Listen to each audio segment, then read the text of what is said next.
আলহামদুলিল্লাহ আমি আমার মাকে করোনার সামনে বিয়ে দিলাম। আল্লাহ, আমি তো কোনোদিনও বাবার ভালোবাসা পাইনি। বাবা, তুমি কি কোনোদিন আমাকে ছেড়ে চলে যাবা? না মাহিন, আমি তোমার মতন সন্তান পাইছি, আল্লাহর কাছে শুকর আলহামদুলিল্লাহ করি। কারণ জানেন, আমি এরকম একটা নারী পাইছি যার সন্তান একজন হাফেজ, কোরআনের হাফেজ। দেখেন, বুকে কোরআন নিয়ে মাকে বিয়ে দিছে, কোরআনকে সাক্ষী রেখে, কোরআনকে সাক্ষী রেখে, যেটা যে কোরআন মৃত্যুর পর আপনি আমার মানে জান্নাতের পথ হয়ে দাঁড়াবে, এই কোরআনকে সাক্ষী রেখে মাহিন আমাকে আশার সঙ্গে বিয়ে দিছে। আমি মাহিনকে জিজ্ঞাসা করবো, মাহিন তুমি যে কোরআনের সামনে বিয়ে দিলা, তাহলে এইটা কই থেকে পাইলা? এই বিষয়টা তুমি বলতা।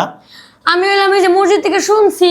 তুমি মসজিদ থেকে শুনছো? হ্যাঁ। আচ্ছা আশা, তোমার ছেলে যে এত ট্যালেন্টেড, যেটা মালিককে কোরআনকে সাক্ষী রেখে, যে মানুষ সবার সামনে মিথ্যা বলতে পারে, যে কোরআনের সামনে কেউ মিথ্যা বলতে পারে না, তাহলে তোমার নতুন স্বামীকে পেয়ে তোমার কেমন আনন্দ দিত? তোমার ছেলে যে তোমার বিয়ে আমিও তো দিছে। মাথায় আমার ঢুকতেছে না। দেখো, মানুষ তো ধোকাবাজিতে চক্করে পড়ে যায়, মানুষ বিয়ে করার পরে তারপর দুদিন পরে ছেড়ে চলে যায়। কিন্তু আমার বাচ্চা যে এত ছোট হওয়ার পরও ওর ভিতরে এই যে কোরআনের ভয় ঢোকাতে, আজকে কি তুমি আমার ছেড়ে চলে যেতে পারবা? কোরআন থেকে যে কিরা কাটছো, দেখছো আমার বাচ্চার কত প্রতিভা। যাই হোক, দেখছেন আমার বাচ্চা এই কোরআন থুয়ে প্রতিজ্ঞা করায় আমার বিয়েটা দিছে। আমি আলহামদুলিল্লাহ শুকরিয়া জানাই, আমি এরকম সন্তানকে জন্ম দিছি। আর বিশেষ করে দেখছেন, আমার যে বুদ্ধি নাই আমার সন্তানের আল্লাহ তাআলা সেই বুদ্ধিটা দিছি। কি কারণে? ওর কোরআনের শিক্ষা দিছে, মানে শিক্ষা পাইছি। কি কারণে? এই কোরআনটা ও জানে, ওই কোরআনটা ও পড়তে পারে। আচ্ছা মাহিন, তুমি যে আমি তোমাদের চাকর ছিলাম এক সময়, না? হ্যাঁ। আচ্ছা, তুমি যে চাকরকে তো বাবা বলতেছো, তোমার কেমন লাগে এই ব্যাপারটা? আমার ভালোই লাগতেছে। কেন বাবাকে মানুষ বাবা বলবে না? চাকর একটা রাস্তা টুকাই, এরও যদি আপনি বিয়ে দেন তাও এর বাবাকে অবশ্যই আমি মানবো।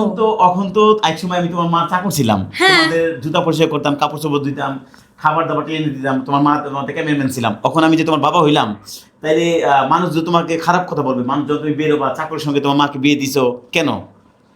মানে আমি কিসের জন্য আমি চাকরের সঙ্গে, মানে মানুষ টুকার সঙ্গে মানুষ বিয়ে করে, তাহলে আমি আমার মাকে যখন চাকরের লোকে বিয়ে দিলাম, তাহলে ও সমস্যাটা কি? আচ্ছা, তোমার মার কি কোনো মানে একটা চয়েস নাই? চাকরের সঙ্গে বিয়ে বসলো, তোমার মাকে এই বিষয়টা জিজ্ঞাসা করছিলা? হ্যাঁ, জিজ্ঞাসা করছি। তখন তোমার মা কি বলছে? আমার মা বলছে আমার কিসের চয়েস, যেটা তোমার চয়েস সেটা আমার চয়েস। তাইলে দেখেন গাইস, আমাকে কিন্তু মাহিনী পছন্দ করছে, আশা খুব মানে কম পছন্দ করছে, মাহিন পছন্দ করছে। এইটাই ও আমাকে আঙ্কেল বলে ডাকতো, তখন আমাকে ও বাবা বলে, আর বলছে আপনি আমাদের বাবা হওয়ার যোগ্য পুরুষ। এই কথার জন্য আমাকে মাহিন মেনে নিছে। আমি এজন্য আল্লাহকে সাদা শুকরিয়া করি। আশা, তুমি কিছু বলো। যাই হোক, অবশ্যই সবাই মেনে নেবেন।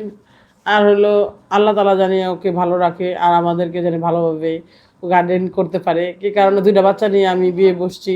আল্লাহ জানি আমাদের মনের আশাগুলো পূরণ করে। আর আমার অনেক স্বপ্ন আছে, আপনারা জানেন যে আমি কিছু করব। আল্লাহ জানে আমার এই স্বপ্নগুলো পূরণ করে আপনাদের মাঝে যেন আমি দেখাতে পারি তাড়াতাড়ি রিসেন্টলি। তাহলে গাইস, আপনারা আমাদের পরিবারটা কেমন হলো অবশ্যই জানাবেন। মাহিন কিছু বলে দাও। আপনারা সবাই ভিডিওটা লাইক কমেন্ট শেয়ার করে দিয়ে যাবেন, আর সবসময় আমাদের পাশে থাকবেন।